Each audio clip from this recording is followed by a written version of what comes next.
ब्रह्मा जी के पद पर जाकर के ब्रह्मा जी को दिखाया है कि तू कुछ नहीं है, जो कुछ हूँ मैं हूँ।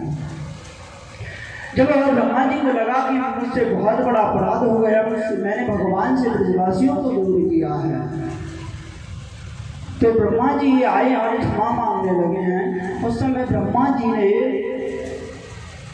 40 श्लोकों में स्तुति की है, बहुत प्यारी दिव्य स्तुति की है, मगर भगवान ब्रह्मा जी से बोले नहीं, क्षमा नहीं किया भगवान ने ब्रह्मा जी को। और इंद्र ने 11 श्लोकों में स्तुति की भगवान की, इंद्र को क्षमा कर दिया। इसका कारण है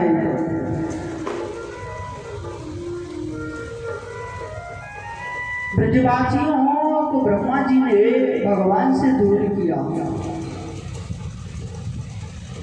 इसलिए ब्रह्मा जी को भगवान ने क्षमा नहीं किया।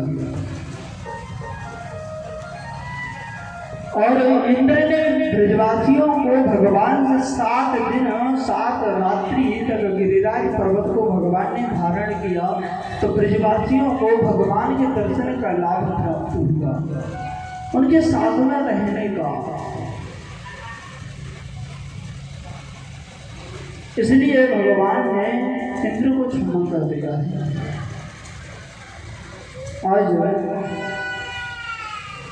स्वर्ग से कामधेनु गाय आई है, भगवान को उसने बिंद लगाया है।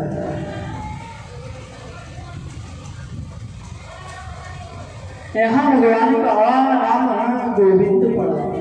बोले गोविंद भगवान की जय हो, राधा रानी सरकार की जय हो। पहले भगवान का अभिषेक किया है, बहुत सुंदर हुआ मानसी गंगा सही।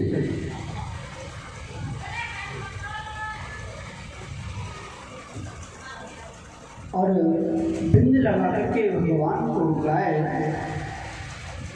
चली गई। देखिए ये गिरिराज है कौन? गिरिराज जी कहाँ से आए?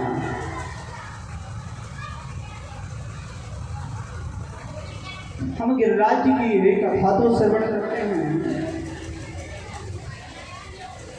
मगर गिरिराज जी की उत्पत्ति कहाँ से हुई है? एक बार का कथा आती है, एक बार भगवान गोविंद जिस समय पृथ्वी लोक पर अवतार धारण करने के लिए आ रहे हैं, तो राधा रानी से कहा है गोलोक धाम में भगवान ने, राधे चलो ब्रज में चलते हैं। आज राधा रानी ने मना कर दिया है, कहने लगे हैं वहां गिरिराज जी नहीं है, गोलोक में गिरिराज भगवान हैं, ब्रज में गिरिराज जी नहीं है, इसलिए मैं नहीं जा सकती, क्योंकि मेरे मन को शांति नहीं मिलेगी बिना गिरिराज जी के। आज भगवान के शरीर से एक दिव्य पुंज निकला है, और आकर के पुंज द्रोणागिरी पर्वत के पास में गिरा है। राधा रानी से कहने लगे थे भगवान तुम चलो तो सही, गिरिराज है तो मैं वहां मिलेंगे। और भगवान का तेज पुंज निकल करके एक पर्वत के रूप में परिणित हो गया है।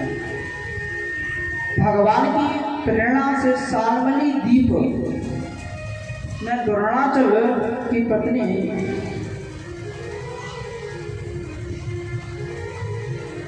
से गोवर्धन नाथ की उत्पत्ति हुई,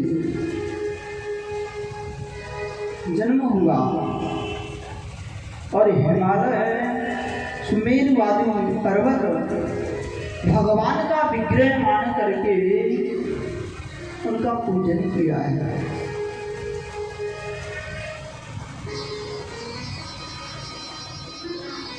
पूजन करो। एक बार की बात है कि पुलस्त मुनि द्रोणागिरी पर्वत बहुत दूर है, ब्रज में नहीं है। द्रोणागिरी पर्वत के पास में एक बार पुलस्त जी महाराज गए और वहां द्रोणागिरी पर्वत से गिरिराज को मांगा है।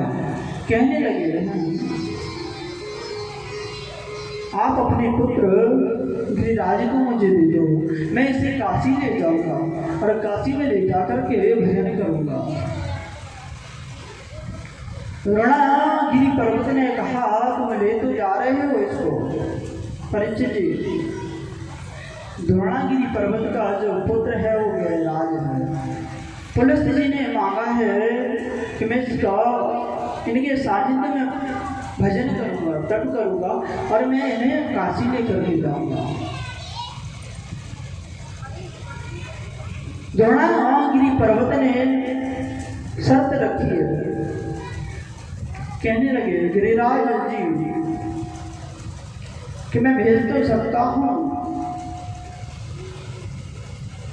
मगर एक कारण है, इस पर्वत को गिरिराज जहां रख दोगे वहां से फिर दोबारा नहीं उठेगा, वहीं रह जाएगा। पुलस्त मुनि को शर्त स्वीकार हो गई। उन्होंने शर्त को स्वीकार कर लिया और गिरिराज जी को लेकर के द्रोणागिरी पर्वत से चल पड़े। आते आते भगवान का ब्रज दिखाई दिया। ब्रज देखी, इधर पुलस्त ऋषि को लघु शंका लगी और पुलस्त जी भूल गए और गिरिराज को रख दिया है गोवर्धन स्थान में, रख दिया और स्वच्छ होकर के जब पुनः पुलस्त जी ने उठाया है गिरिराज जी ने तो नहीं उठे। कहने लगे मैं अपनी शर्त के अनुसार अब तो मैं नहीं रहूंगा। और अगस्त जी भी हैं वहाँ, अगस्त जी ने भी कहा चलिए भगवान, नहीं मना कर दिया हाजी गिरिराज जी ने, अब तो मैं यहीं रहूंगा। तो वहाँ अगस्त जी ने भी मैंने श्राप दे दिया है गिरिराज जी को, तुम नहीं जा रहे हो यहाँ से तो तुम्हें आपसे मैं श्राप देता हूँ, तुम तिल हटते जाओगे। और आप देखेंगे वृंदावन में भी दर्शन करेंगे गोवर्धन में तो तिल गिरिराज जी घट रहे। एक समय की बात है, हम वृंदावन में थे तो हमारे गुरु जी कहा करते थे कि लाला गिरिराज पर्वत इतना बड़ा था कि गिरिराज जी का जो गोवर्धन में गिरिराज जी हैं उसकी छाया शाम को वृंदावन में आ जाती थी। इतना विशाल काय पर्वत था। महापुरुषों की वाणी है।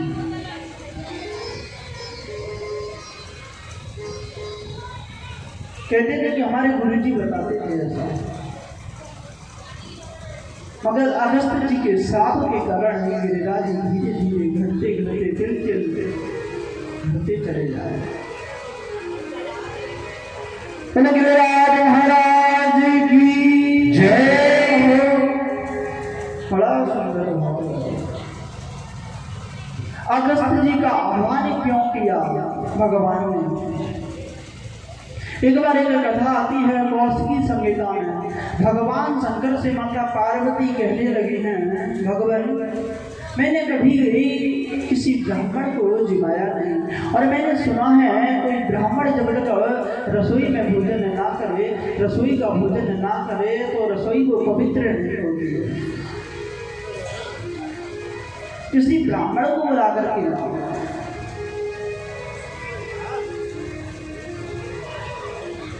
भगवान शंकर कहने लगे ब्राह्मणों के चक्कर में देवी मत पड़ो। आज पार्वती जी हट करने लगे, नहीं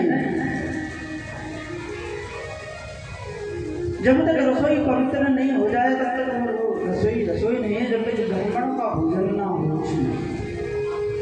भगवान शंकर कहने लगे नहीं मानती हो, तुम्हारी इच्छा ज्यादा है, हार्दिक इच्छा, तो चलो हम पूरी कर देते हैं। और भगवान शंकर ने अगस्त्य जी को निमंत्रण दे दिया, भगवान हमारे यहाँ आपका निमंत्रण है, आप आइए।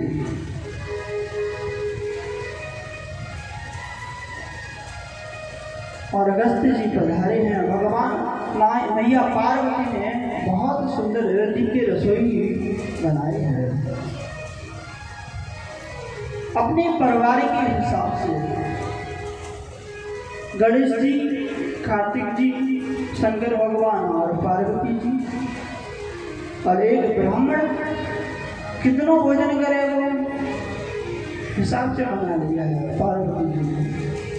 अगस्त्य जी महाराज पधारे और बैठ गए। अगस्त्य जी महाराज ने भोजन करना शुरू किया है।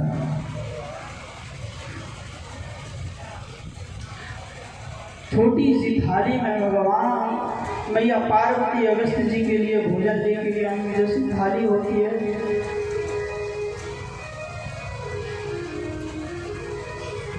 गिरिराज जी कहने लगे अगस्त्य जी कि छोटी छोटी कटोरी क्या हो रहा है, इन्हें मैं आँख में डाल लूँ कि कान में डाल दूँ?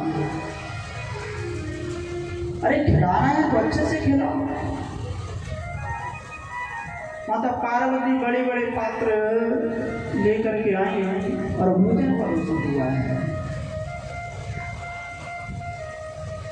अगस्त्य जी पानी लगे और पाते पाते धीरे धीरे और रखते जाओ और सारा भोजन समाप्त करते हैं।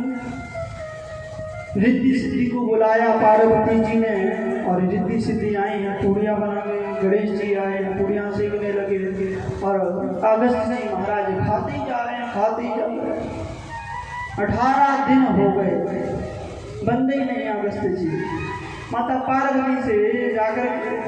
पार्वती शंकर भगवान से जाकर के कहने लगी कैसे ब्राह्मण को रात के आए,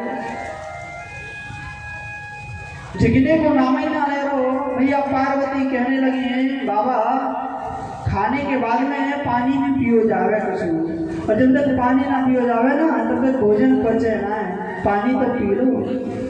तो भगवान अगस्त्य जी कहने लगे हैं अरे जब आ जाएगा तो मैं पानी पी लूँगा, अभी आधा ही नहीं हुआ, आधा भोजन हो जाएगा तो मैं पानी पी लूँगा।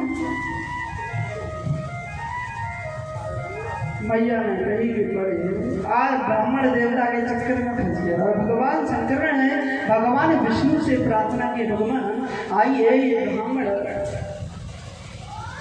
भूखा चला जाएगा। और भगवान नारायण ने सुंदर लीला रखी है, एक सुंदर बालक का रूप धारण करके आए हैं और आकर के अगस्त्य जी के बगल में बैठ गए हैं और बैठ करके भोजन की कहने लगे प्रसाद लाओ। मैया पार्वती कहने लगे एक ब्राह्मण तो झुकने में ना आया और दूसरे हो रहा है वो बैठ गए यहाँ। भगवान शंकर कहने लगे जो भी है आप रखिए लेकर के आइए। और भगवान को तुलसी दल साथ में दिया है और भगवान ने भोजन प्रसाद जो भी पाया और डकार ली है, जल पिया और हाथ धो दिए। हाथ धोने के बाद में ब्राह्मण भोजन नहीं करते और हाथ धोते हैं तो इसके बाद में भोजन कहने लगे हैं भगवान लाओ। अगस्त्य जी भी कहने लगे ठीक है हमारा तो हो गया भोजन, लाओ पानी पिलाइए। तो माता पार्वती कहने लगे, भगवान विष्णु कहने लगे जब त्रेता युग पानी वो नहीं पिलाएंगे हम पिलाएंगे, और जब त्रेता युग आएगा और द्वापर युग आएगा उसके अंत में मैं तुम्हें जल पान कराऊंगा। बड़ा सुंदर भाव है। ऐसे मैया की रसोई को पवित्र किया है अगस्त्य जी महाराज। बड़े बड़े भगवान की जय आगे का प्रश्न हमारे गुरुदेव भगवान ने पार्वती से आप सभी से बड़े करेंगे। आइए खड़े होकर के गुरुदेव भगवान का अभिवादन करते स्वागत है।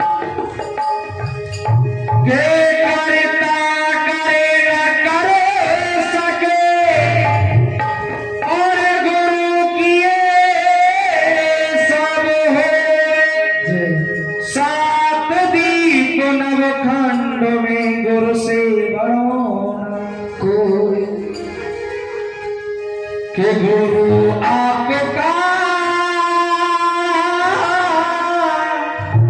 गुरु आपका। अरे मैं करता हूँ सम्मान मुझसे